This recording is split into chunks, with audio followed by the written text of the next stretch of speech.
well, any time that it was like a slightly long day or a cold day or whatever, you're just like, well, you know, this was actually someone's life, so I can't really complain.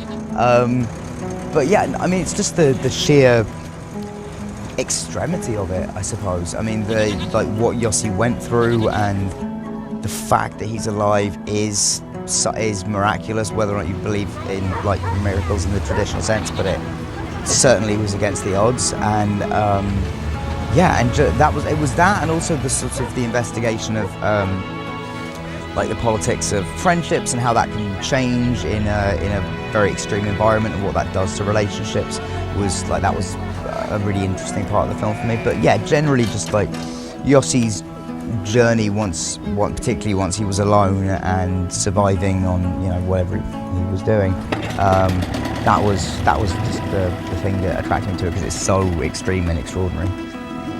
I think probably the hardest thing to shoot technically for like us and the crew was all the stuff by the rivers in Colombia, and the rapids and all that stuff, because you know you've got 20 or 30 crew members on a tiny rock that is slick and wet and next to rapids, and everyone's on a safety line, so that you've got sort of this cobweb of cables running everywhere, and that was like, you know, just like changing a camera or setting up a shot or getting gear down to like, there was one particular location in Colombia which was like, I think it was like just a little over a half-mile kind of hike from unit base, and donkeys were carrying the camera equipment, but it was just that part of the shoot was just tough, because it was tough to move around and get stuff done.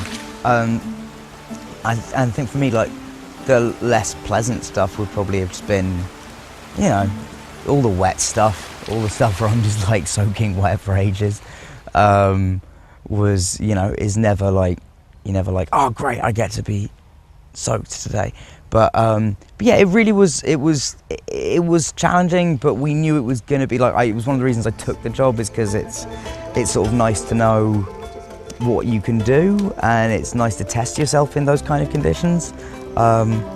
Especially in the sort of, you know, as I said, there's a safety net here. We're a film crew, and like I have a lot of faith that no one's going to let anything terrible happen to me. So it was, yeah, it was fun. Colombia was incredible, and I've never really filmed somewhere that kind of exotic and challenging before, like just in terms of the terrain.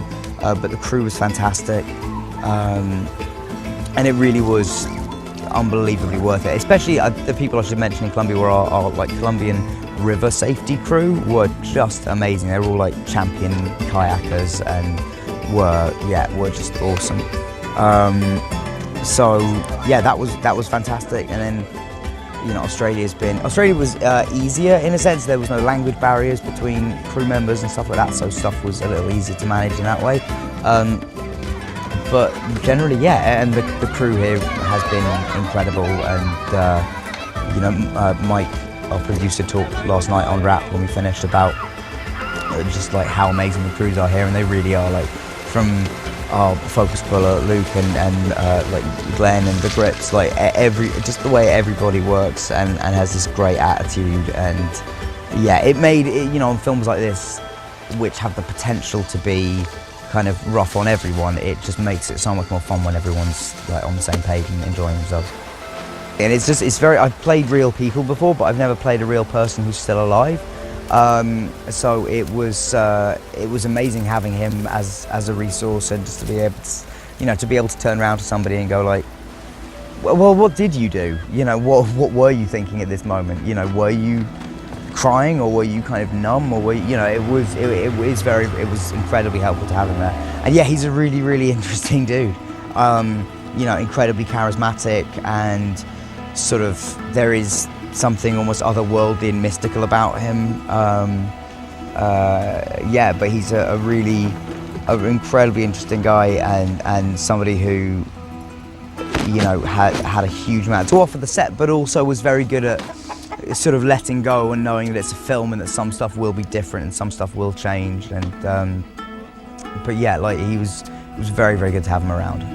I mean, I was sort of on a fairly stringent diet for most of the film. Just, you know, I ate considerably less. I lost I lost about a stone actually in total from the beginning of the trip to the end, so about 14 pounds.